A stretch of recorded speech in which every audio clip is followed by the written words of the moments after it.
Alright, so I'm just going to explain here just for a moment on what a lockup is, how to align an encoder briefly, and why can you get it wrong, how is it easy to get wrong. So what I'm going to do here is, this is the Siemens motor that was already lined up correctly this morning.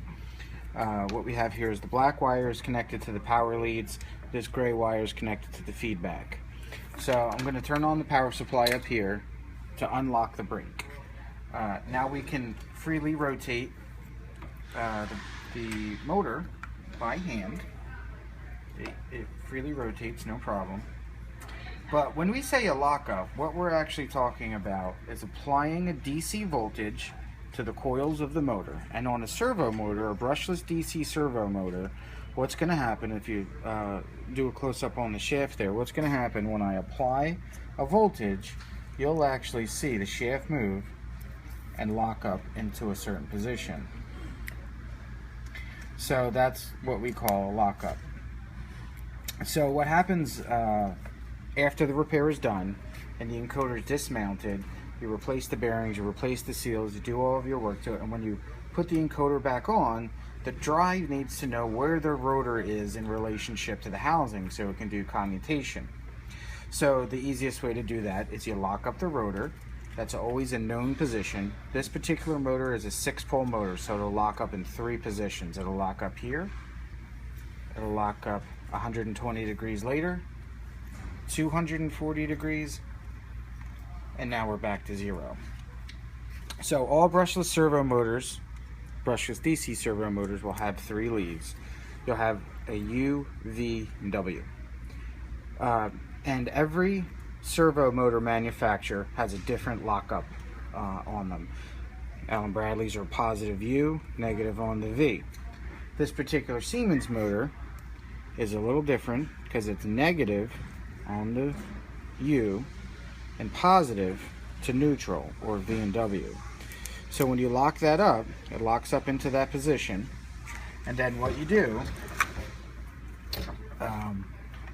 is on the back end of the motor here, and if you want to do a close-up of the back end of the motor here, there is a couple of bolts here that when you loosen this bolt, this motor or this encoder can rotate around to get your certain lockup position. So what we do with the Mitchell is, you come up to the screen here, we have it connected into the Mitchell, down back to the computer screen, and right now this motor is locked up to 359, or basically 360.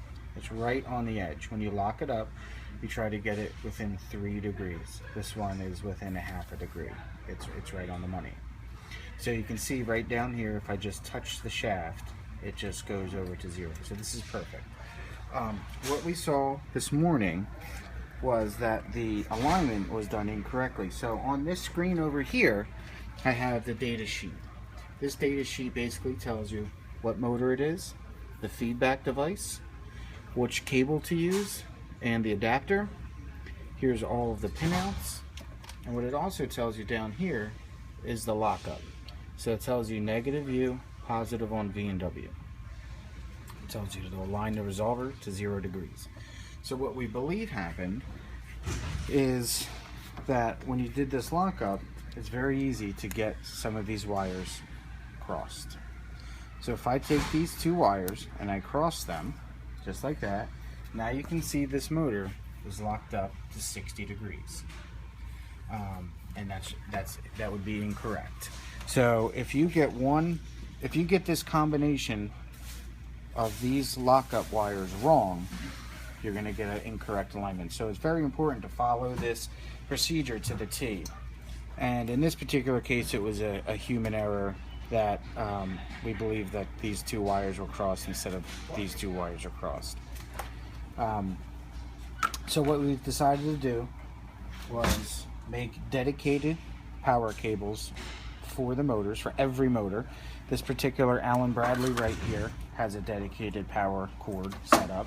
So basically there will be no more hooking up wires in this method, which is a good method, but you have to be careful.